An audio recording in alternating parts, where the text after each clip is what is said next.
ঈদের ছুটি শেষ হলেও মৌলভীবাজারের পর্যটন কেন্দ্রে বেড়েছে ভিড়। হোটেল ও রিসোর্টের শতভাগ কক্ষই বুক।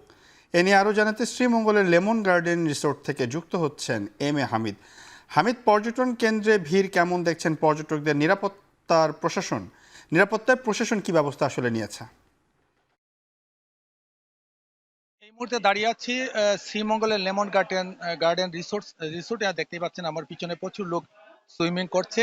আমি যদি সার্বিক পরিস্থিতি পর্যটনের কথা বলি মৌলভীবাজারের, সেক্ষেত্রে ঈদের দিন থেকে শুরু করে আজ পর্যন্ত পর্যটনের প্রচুর পরিমাণে ঢল নেমেছে। বিশেষ করে লাউয়াছড়া জাতীয় উদ্যান, হামহাম জলপ্রপাত, মাধবকুণ্ড জলপ্রপাত, মাধবপুর লেক, বৌদ্ধভূমি ৭১, লেমন গার্ডেন সহ অন্যান্য যে রিসোর্টগুলো রয়েছে সবগুলো রিসোর্ট এবং যে দর্শনীয় স্থানগুলো রয়েছে, চা বাগান সহ যে স্থানগুলো রয়েছে সবগুলোতেই কিন্তু লোকজনের প্রচুর সমাগম ঘটেছে। এ বিষয়ে আমি কথা বলেছিলাম লেমন গার্ডেন রিসোর্টের নির্বাহী পরিচালক শাহিন সুলতানের সাথে। তিনি আমাকে জানিয়েছেন যে আগামীকাল অর্থাৎ ১৫ তারিখ পর্যন্ত তাদের যে হোটেল রিসোর্টগুলো রয়েছে তা শতভাগ পরিপূর্ণ এবং বুকিং রয়েছে।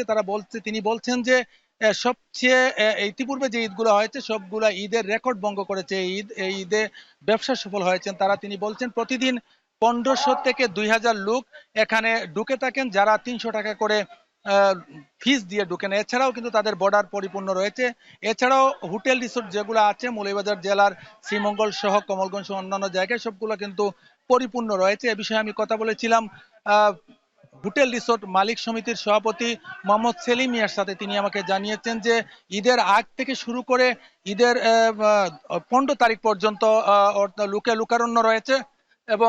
লুকারণ্য রয়েছে এবং প্রতিটি সেন্টারই কিন্তু শতভাগ বুকিং রয়েছে এবং এই বুকিং থাকার কারণে তারা বলছেন যে ব্যবসা সফল হয়েছে। শুধু হোটেল রিসোর্ট না, যানবাহন সহ অন্যান্য আহ, যে দোকানপাট রয়েছে সবগুলাই কিন্তু তারা ব্যবসা সফল হয়েছেন। এবং আমি এ বিষয়ে কথা বলেছিলাম লাউয়াছড়া জাতীয় উদ্যানের আহ, বিট কর্মকর্তার সাথে। তিনি আমাকে জানিয়েছেন যে ঈদের দিন থেকে শুরু করে গতকাল পর্যন্ত লাউয়াছড়ায় শুধু ৭,১৪৯ জন দর্শনার্থী ঢুকেছেন এবং সেখান থেকে রাজস্ব আদায় হয়েছে ৭,৯৬,৬০৫ টাকা। এছাড়া অন্যান্য যে রিসোর্টগুলো রয়েছে সবগুলো রিসোর্ট এবং হোটেলগুলোই ব্যবসা সফল রয়েছে এবং প্রতি কমলগঞ্জ শ্রীমঙ্গল গেছে যানবাহন জল দেখা যাচ্ছে।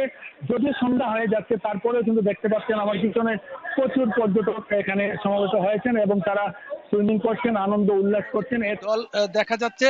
যদিও সন্ধ্যা হয়ে যাচ্ছে তারপরেও কিন্তু দেখতে পাচ্ছেন আমার পিছনে প্রচুর পর্যটক এখানে সমবেত হয়েছেন এবং তারা সুইমিং করছেন, আনন্দ উল্লাস করছেন। এছাড়াও প্রতিটি পর্যটন স্পটে আমি আগেই বলেছি যে পর্যটন স্পটগুলো মৌলভীবাজারে রয়েছে প্রায় ১/২ শতাধিক পর্যটন স্পট রয়েছে। হাওড় সহ সেই পর্যটন স্পটগুলোতে লোকজন ঘুরে বেড়াচ্ছেন এবং আগামী শুক্রবার পর্যন্ত সেই লুকারণ্য থাকবে এবং যে হোটেল রিসোর্টগুলো রয়েছে তারা ব্যবসা করবেন এবং এই ঈদে সবচেয়ে বেশি লাভবান হয়েছে বলে জানিয়েছেন আমাকে ব্যবসায়ী নেতৃবৃন্দ।